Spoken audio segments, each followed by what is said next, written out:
Assalamualaikum warahmatullahi wabarakatuh. Isra dan Mi'raj diperingati oleh umat Islam setiap tanggal 27 Rajab. Tanggal 27 Rajab adalah hari ulang tahun sholat 5 waktu.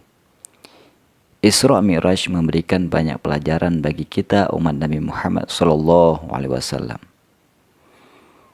Saat Nabi Muhammad melakukan Mi'raj ke Sidratul Muntaha, Nabi dipertemukan banyak orang dengan beragam karakter. Setidaknya Nabi Muhammad SAW melihat 11 golongan orang dalam peristiwa khusus itu. Hal tersebut dijelaskan oleh Syekh Najmuddin Al-Ghaiti dalam kitabnya Dardir Miraj. Golongan yang pertama adalah orang-orang yang gemar bersedekah. Nabi melihat golongan ini sering memanen tanaman yang baru ditanam. Setelah dipanen, tanaman tersebut tumbuh kembali. Begitupun seterusnya sehingga hasil panen melimpah ruah. Golongan ini adalah orang-orang yang menginfakkan hartanya di jalan Allah, dan Allah akan mengganti semua yang diinfakkan di jalannya. Golongan yang kedua adalah orang yang berpegang teguh pada agama Allah. Ketika itu, Nabi mencium bau harum dan sangat harum. Ketika ditanyakan kepada Jibril, ternyata bau harum tersebut berasal dari keluarga besar Masyitah yang dimasak hidup-hidup oleh Fir'aun karena tidak mau mengakuinya sebagai Tuhan. Golongan yang ketiga, orang-orang yang malas mengerjakan sholat fardu. Saat itu, Nabi melihat sekelompok orang yang kepalanya pecah dan utuh kembali secara berulang-ulang. Nabi begitu iba melihatnya. Namun Jibril menjelaskan bahwa mereka adalah orang yang kepalanya berat untuk melaksanakan sholat fardu sehingga urung menunaikannya. Itulah siksaan yang akan diterima oleh orang-orang yang malas melaksanakan kewajiban sholat fardu di hari pembalasan nanti. Golongan yang keempat, orang yang enggan bersedekah. Mereka tampak oleh Nabi tengah memakan pohon dhari, zakum, dan batu yang sangat panas.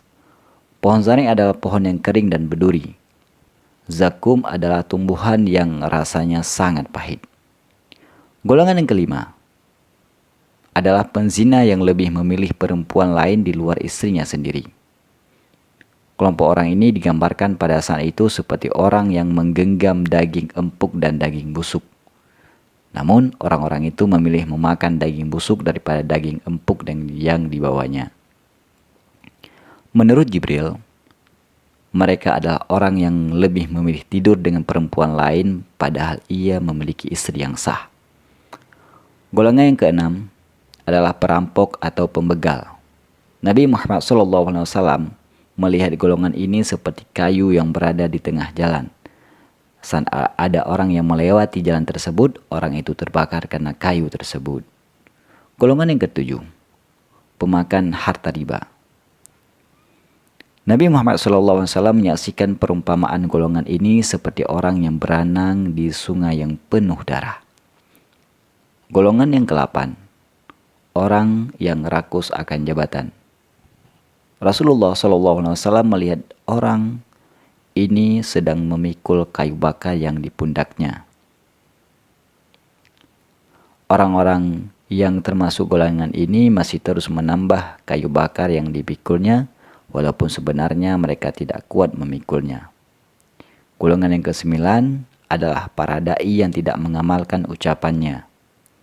Para da'i ini dilihat oleh Nabi seperti sekelompok orang yang lidah dan mulut mereka dipotong dengan menggunakan gunting besi.